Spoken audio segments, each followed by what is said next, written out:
Assalamualaikum warahmatullahi wabarakatuh. A'udzubillahi minasyaitonirrajim. Bismillahirrahmanirrahim.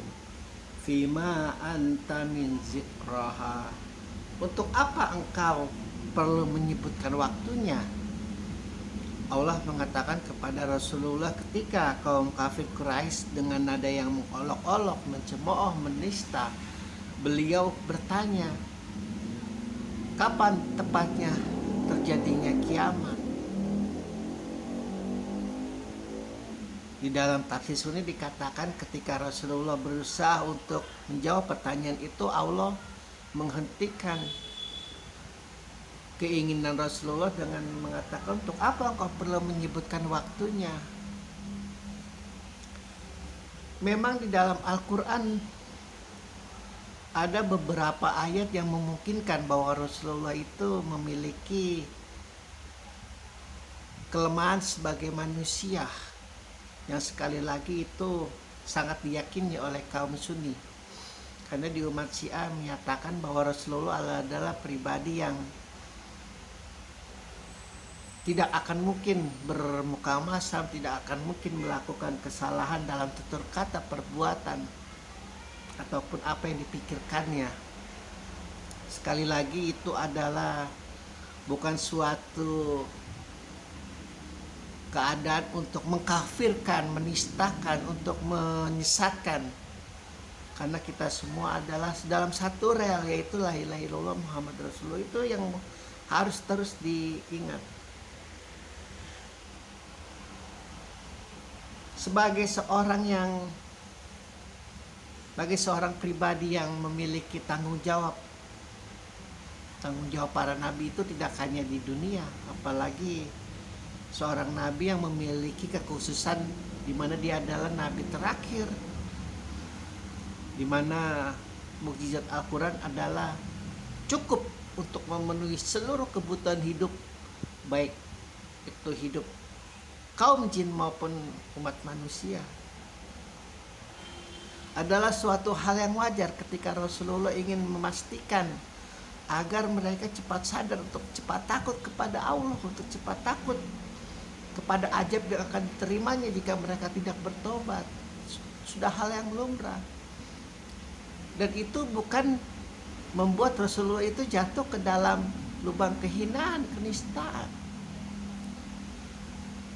Karena kalau digabungkan antara etika Sunni maupun etika Syiah, di mana etika Sunni adalah Rasulullah adalah manusia biasa, etika Syiah adalah Rasulullah adalah manusia paripurna, itu tidak sama sekali membuat Rasulullah itu menjadi terlalu kanan atau menjadi terlalu kiri.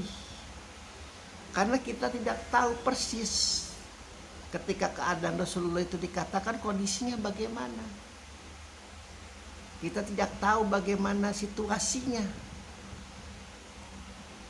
Karena mungkin ada beberapa faktor-faktor yang membuat Rasulullah untuk mengatakan sebisanya tentang pastinya terjadinya hari kiamat. Namun Allah menahannya. Untuk apa kau perlu menyebutkan waktunya? Mungkin Allah menahannya karena pertanyaan para kaum kafir Quraisy itu bukan bermaksud untuk mengambil hikmah, bukan bermaksud untuk mengambil berkahnya, tapi hanya terus untuk berusaha memojokkan Rasulullah, berusaha untuk mengejek Tuhannya, berusaha untuk menghinakan Allahnya. Karena Allah tahu betul setiap hati manusia yang dia ciptakan, jahatnya, liciknya, dengkinya, irinya, baik buruknya, Allah tahu betul.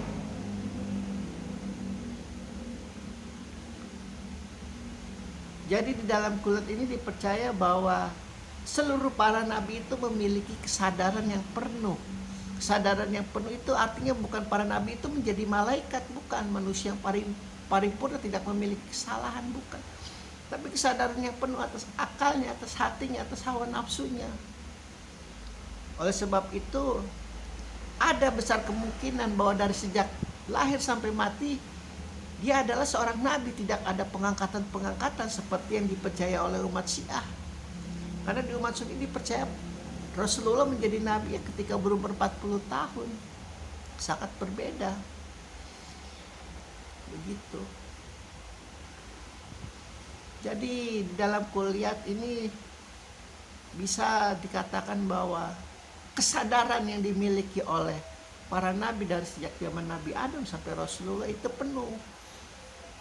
Akalnya sadar, hatinya sadar, hawa nafsunya sadar. Makanya banyak alim ulama, para ustadz, para kiai, para ayatullah sangat sering di dalam uraian untuk berkhotbahnya, untuk mentablikannya, sangat senang melihat seorang pemuda yang sudah sadar. Karena kebanyakan umat Islam khususnya adalah cenderung mengambil kesimpulan bahwa nanti saja kalau kita sadar, nanti kalau sudah tua, sekarang kita ini muda waktunya bersenang-senang. Begitu.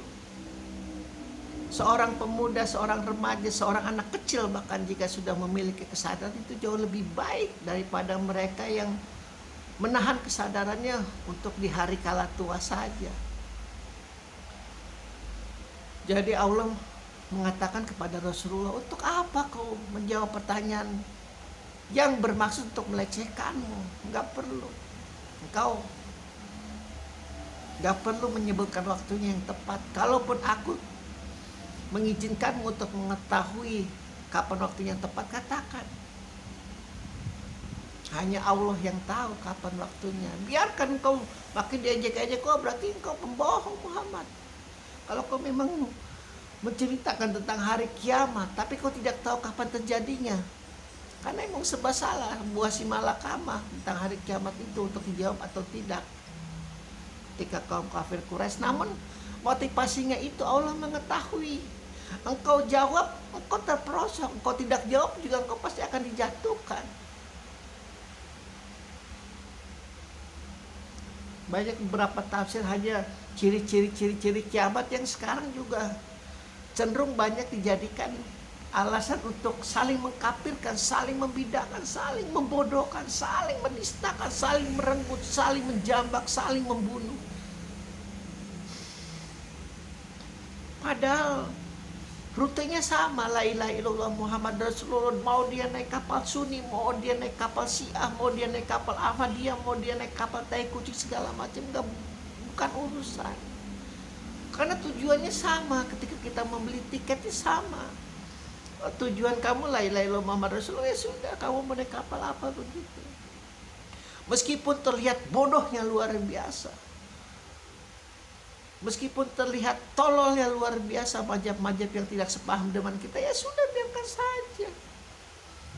Mau bagaimana lagi? Manusia itu bukan binatang yang hartanya, yang darahnya halal untuk kau sembelih. Salah satunya adalah tentang bagaimana, apalagi itu mazhab Hanafi luar biasa mengkodeta, di mana wanita itu tidak boleh bergerak, nggak boleh bekerja, nggak boleh apa-apa lah. Bagaimana itu? Kalau bicara kasar nih, perjuangan Rasulullah itu dari seorang janda yang mempunyai usaha dagang, usaha berpakaian. Adapun masalah nikah itu adalah kebiasaan raja-raja dahulu untuk melindungi istri-istrinya yang suci, melindungi istri-istrinya yang cantik. Itu selalu dipakaikan nikah. Itu sudah perlambang bahwa dia adalah seorang istri yang sudah memiliki suami. Makanya banyak kesalahkaprahan wanita. Bahkan di surat kabar, mudah-mudahan aja itu hoak, seorang pemain voli dibunuh oleh seorang Taliban. Coba, nggak ada urusan. Itu termasuk hal yang jalim, sangat jalim. Nggak ada urusan. Mendengari saya sudah sangat menyedihkan. Entah di mana itu sirah Nabi ketika seorang nabinya itu ditolong oleh seorang janda yang mempunyai usaha. Itu kan artinya janda itu bekerja, janda itu mencari nafkah, janda itu berjuang untuk seorang nabi yang namanya Muhammad. Itulah luar biasanya. Tapi kita bagaimana? Tiketnya sama, masalahnya la ilaha illallah Muhammad Rasulullah. Alhamdulillahirabbil alamin.